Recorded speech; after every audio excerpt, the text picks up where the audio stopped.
ნოემბერ-დეკემბრის აქციებზე ჯგუფური ძალადობის ბრალდებით დაკავებული 8 პირის სასამართლო პროცესი მიმდინარეობს, იკითხებიან ბრალდების მოწმეები. ამ წუთებში უსმენენ შინაგან საქმეთა სამინისტროს საექსპერტო კრიმინალური სამსახურის ექსპერტს, რომელმაც გამოძიების მიერ წარდგენილ ქილებზე ქიმიური ექსპერტიზა ჩაატარა.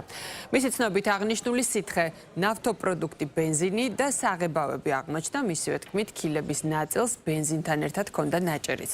გამოძიების მტკიცებით ზვია ცეცხლაძის სახლიდან მოლოტოვის კოქტეილები ამოიღეს, რომელიც ექსპერტიზაზე წარადგინეს. ცეცხლაძეს ჯგუფურ ძალადობას ედავებიან, დანარჩენ 7 პირს კი ჯგუფურ ძალადობაში მონაწილეობას. დაცვის მხარე ამბობს, რომ ამ დრომდე დაკითხულმა ვერც ერთმა დაზარალებულმა პოლიციელმა ვერ დაასახელა ბრალდებული ვისგან მიიღეს დაზიანება. წარმოდგენა გამოსაკლო ობიექტებში რა ნივთიერება, რა შემოქმედებისაა ისინი, მიეკუთვნება თუ არა ფეთქებადი ნივთიერების ან ასაფეთქებადი მოწყობილობის კატეგორიას.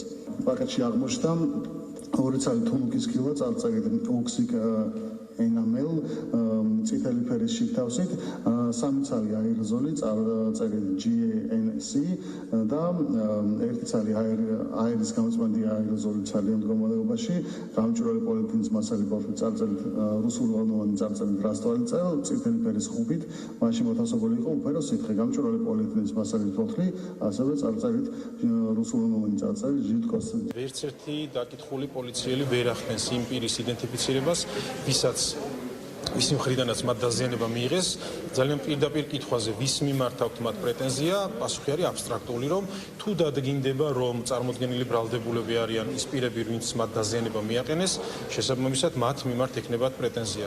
არადა საპროცესო კოდექსი დაზარალებულად ცნობას სხვა ფორმით იცნობს, დაზარალებულს მეტნაკლებად უნდა ქონდეს წარმოდგენა დანაშაულის ჩამდენი პირის მიმართ და შესაბამისად უნდა ასახელებდეს კონკრეტული დანაშაულის ჩამდენ პირს. მე პირადად ველოდები მაგალითად როდის იქნება ჩვენი მოწმე, რომელიც სახლში იყო მოსული და თორნიკეტს წაიყვანეს, ისინიც განარას იტყვიან, არაფერს იცეთს.